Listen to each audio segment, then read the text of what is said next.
Nothing in this recording is intended as investment advice, and the people in this recording may hold positions in the companies they talk about. Do not make any investment based solely on a tip or recommendation. Please do your own research. Hello and welcome to the Oracle Power Q1 2024 Shareholder Q&A. I'm joined by Naheed Memon, who's CEO at Oracle Power. How are you today, Naheed? Hi, Zach. I'm very well, thank you. Right, question number one. How much cash do you have? How long will it last? And when do you expect to raise further funds? Getting straight into it. We are a project developer, and we have, as we speak, different projects under development, which are on varying developmental timelines for potential success. So, we do need to ensure availability of funds for continuity. And when a development need arises, we need to bring in funds.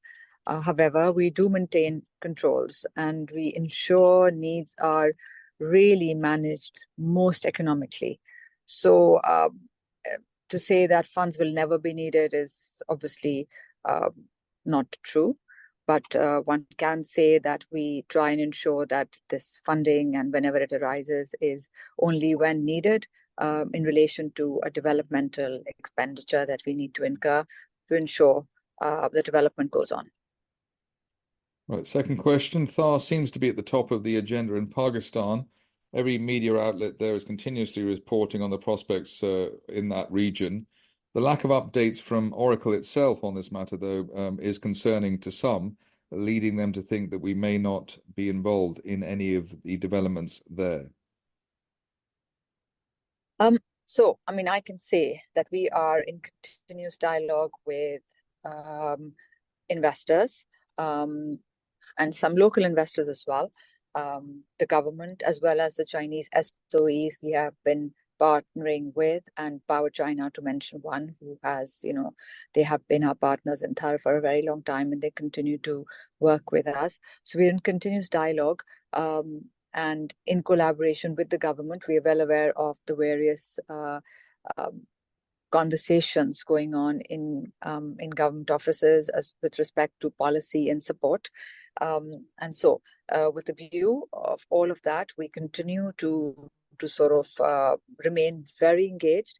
As far as market update is concerned, as soon as there's something material to report, we will immediately update the market. Right. I mean, there's an open question next. When will shareholder value be realized, and what is this value? Well, I would want it to be realized tomorrow, but in the sort of nature of business that we are in project development, the potential value of any project should really translate to market value.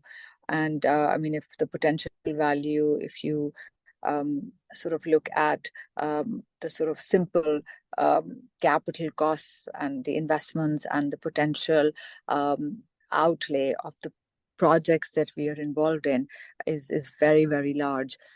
In some, Oracle's share is very small. For example, in the green hydrogen project, in the Northern Zone project, we would potentially become 20%. And that's also a part of our strategy to divest at a good price when we have taken the project to a good stage. So having said that, just going by the actual potential value of all the projects that we are involved in, we're looking at many hundreds of millions, etc. I mean, these are large projects. Even if we have a small share of these projects, we still stand to sort of, own and sort of have a stake in these large projects. And if that would mean anything for market value, we should be very highly valued.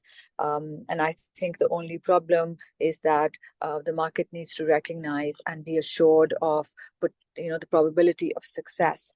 And if that probability of success of these projects is high, and if the market believes it to be high, I think that the price would rally up and we would be able to really reflect the true value of our projects.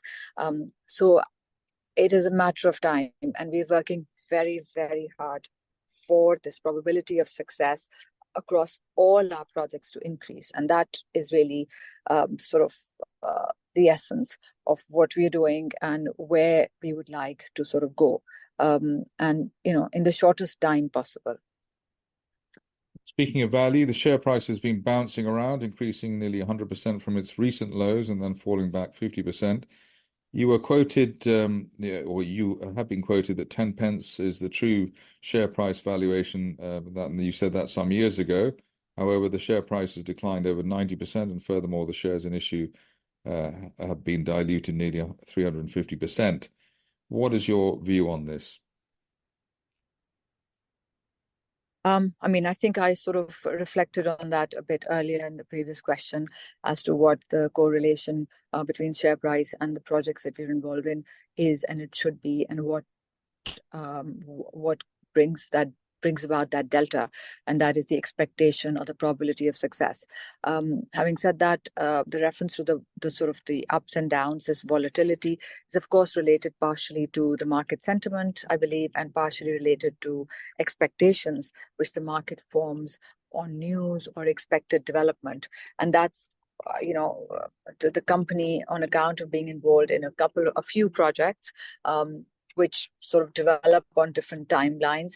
There are different expectations, and the market forms these perceptions, and that's what brings this price up and down. And that's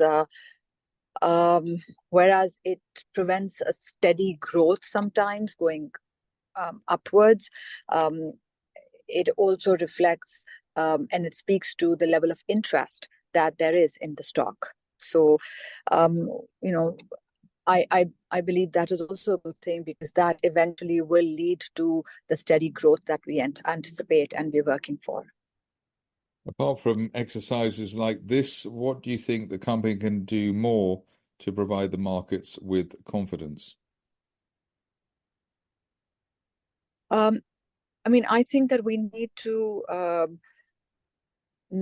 work better on our communication. We should really, that's something that we have in mind. But of course, we have regulatory, compliance related matters. We can't always sort of be reckless. We have to be very, very careful. We can't say things that we believe will happen. We have to be very, very sure. We have to be careful. So, the communication is something that we need to be wary of. But of course, if we have a better strategy and we are able to convince the market of all the development work that is going on, I think that there would be a greater belief in what is happening, and how fast we are progressing on our various projects.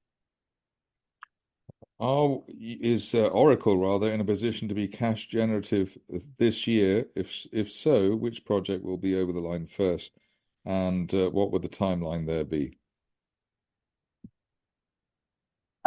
So this whole idea of being cash generative, etc. I mean, we're not in a operational business which is going to start generating revenue. So for us, I mean, I would look at this in terms of being able to extract a premium from our investments that we have made, and which would come in the form of exits at a premium, which would come in the form of a sort of a stake in, like, a royalty, or an equity position which we can maintain, even if it's very small in a very large project, and which would give us a sort of a return going forward.